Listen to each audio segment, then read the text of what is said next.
Hai, halo, apa kabar semuanya teman-teman netizen dan sahabat-sahabatku semuanya. Ada yang menarik nih, ini terkait dengan pra-peradilan Peggy Setiawan hari ini ya. Kalau saya menilai secara subjektif saya sendiri ya, skornya adalah 3-0 dari kemarin ya. Ini saya sendiri, tapi mungkin kalian beda ya. Kalian beda. Skornya berapa dari awal dari 3 kali persidangan ya kemarin itu ya.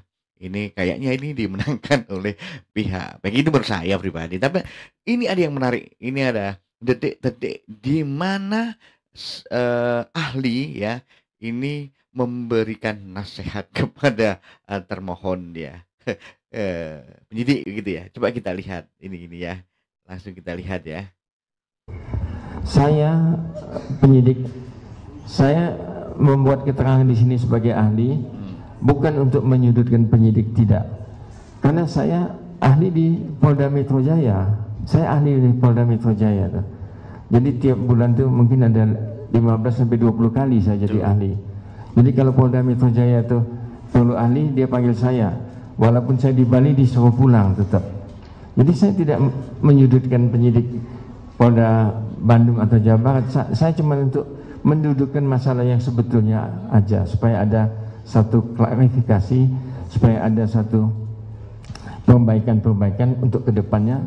Jangan sampai kalau memang ini ada dianggap satu kesalahan, tidak terulang lagi. Itu aja. Tidak ada niat mau menyudutkan penyidik, tidak ada. Sebagai ahli saya sudah sidang mungkin 250 kali, Pak. Terima kasih. Nah, jadi itu ya, itu adalah detik-detik di mana biar mungkin objektif gitu deh ya, biar objektif dan tidak condong kemana.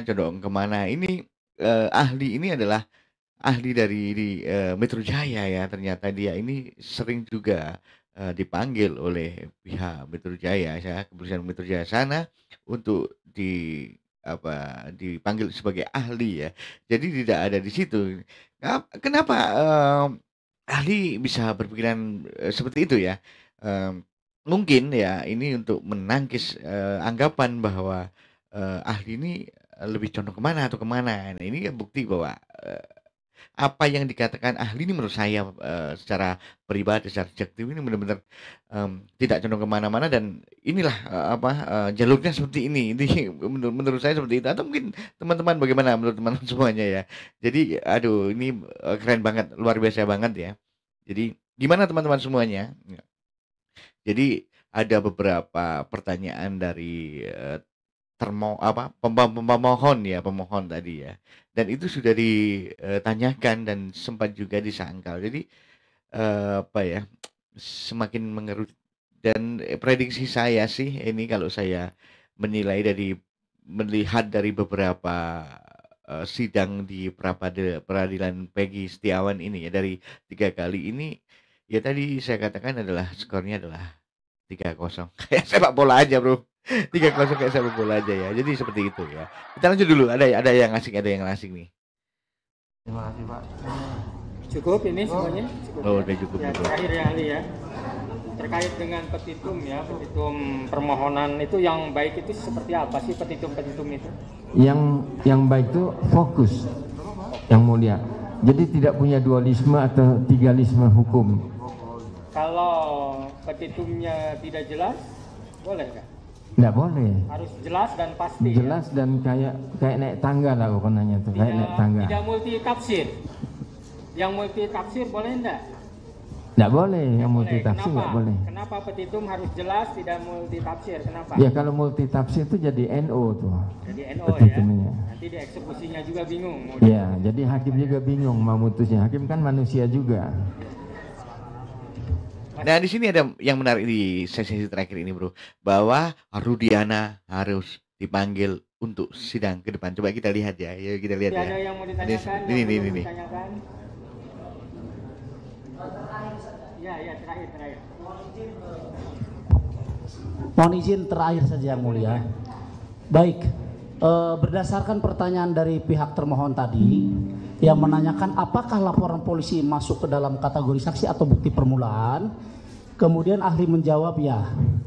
Nah, berdasarkan hal itu yang pertama. Kemudian yang kedua, bahwa klien kami Peggy Setiawan ditangkap dan ditahan oleh termohon Kepolisian Daerah Jawa Barat karena adanya laporan Rudiana pada tahun 2016 dan dimasukkan ke dalam daftar pencarian orang. Oleh karena itu, demi keadilan dan demi tegaknya hukum, mohon untuk kesaksian dari termohon besok, Rudiana atau Ibtu Rudiana tahun 2016 dihadirkan di persidangan. Demikian. Nah, ini setuju nggak kira-kira hakimnya, atau mungkin nanti di sidang berikutnya akan dihadirkan atau tidak? Kita belum tahu juga ya. Coba kita lanjutkan dulu ya. Ini maksudnya pertanyaan ke ahli atau? Bukan ke majelis. Pada majelis, bukan kepada saya. Udah. Sekarang ahli. Karena berdasarkan keterangan ahli tadi. Ya. Menyampaikan dia itu. Ahli, ada lagi yang ingin diterangkan? Nah, gimana bro? Seandainya nih di sidang berikutnya Ibtu Rudiani ini dihadirkan, ini malah akan, saya yakin akan terang benderang kasus ini ya, tidak bulat, tidak ruwet kayak bola ruwet begitu ya, mungkin ya seperti itu ya. Ya. Selama ini sudah 1,5 bulan bro, tidak ada titik temu yang satu mencari DPO, aduh ribet, pokoknya ribet, dan ada kesaksian, apalagi nih kesaksian yang terakhir ini adalah dari siapa ya kemarin ya, mungkin kalian bisa menuliskan ya, bahwa si Eki itu masih hidup ya, korban itu bukan si Eki itu, jadi bingung kan ya, ada kesaksian baru. Kalau menurut saya sih, saya setuju dengan ada dari ahli forensik ya, itu mengatakan bahwa ini harus dari awal dulu, dari nol dulu, itu menurut saya seperti itu. Atau mungkin bagaimana teman-teman semuanya, kita lanjut dulu aja deh, kita ngelantur kemana-mana nih jadinya nih. Kita lanjut dulu ini. Setuju nggak kira-kira teman-teman kalau di sidang depan ini Rudiana ini harus ada di sidang itu gitu kan ya? Gimana teman-teman semua? Karena kasus ini sudah menyita perhatian publik, sudah viral dan sudah ditonton seluruh rakyat Indonesia ya, dan apalagi ya para netizen yang begitu cerdas ya, luar biasa kalau teman-teman netizen ya. Kita lanjut dulu ya. Cukup yang mulia. Oke ya, keterangan ahli. Oh, yang kasih ada kah?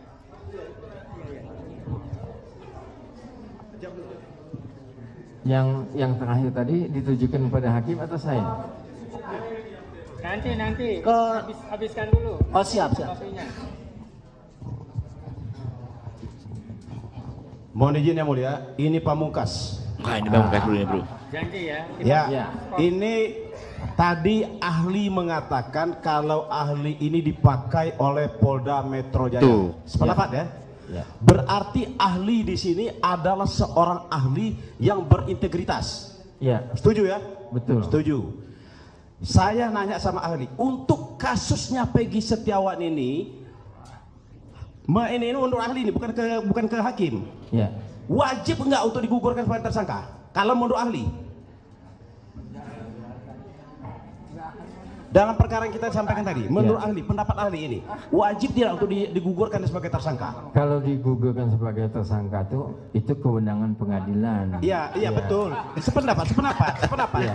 Saya Ini akan sampaikan pembahasannya ini bro. kewenangan dari hakim. Tetapi menurut dari ahli, pendapat dari ahli ini wajib tidak? Ini kan dari ahli, wajib nggak untuk digugurkan tersangkanya? Kalau untuk menggugurkan itu bukan kewenangan Pas saya. pendapat nggak sama kami? Ya, Sependapat. kalau pendapat saya Ya. bahwa apa yang dilakukan penyidik kepada Peggy Setiawan sesuai dengan apa yang saya baca dalam tuntutan pra peradilan itu, dalam keterangan di muka sidang ini, nampaknya itu salah tangkap. Salah tangkap. Ini bro. Ya, Dan harus digugurkan tersangkanya. iya, mestinya Oke. bukan Oke, digugurkan. terima kasih yang mulia. Oke, ahli, terima kasih sudah memberikan pendapatnya di persidangan. Ini pertanyaan yang menjebak ini bro. Jadi ahli dari Mikro Jaya aja setuju kalau sidang ini digugurkan ya dari tersangka Peggy Setiawan itu. Bagaimana teman-teman semuanya, ini menarik sekali. Yang pertama adalah seorang ahli dari Metro Jaya ini bukan berarti memojokkan penyidik, bukan, supaya nanti tidak ada kesalahan lagi. Yang pertama ini poinnya ya. Yang kedua, dalam sidang ini supaya lebih cerah lagi. Ibnu lagi, Ibnu, bukan Ibtu Rudiana harus dipanggil. Yang ketiga adalah ahli ini setuju kalau terdakwa Peggy Setiawan ini harus dibebaskan. Itu gimana teman-teman semuanya ya? Mungkin begitu saja. Terima kasih sudah menyimak video ini dan kita ketemu lagi di video berikutnya yang lebih keren, lebih seru dan juga lebih evo. Salam sehat untuk kalian semuanya. Keren.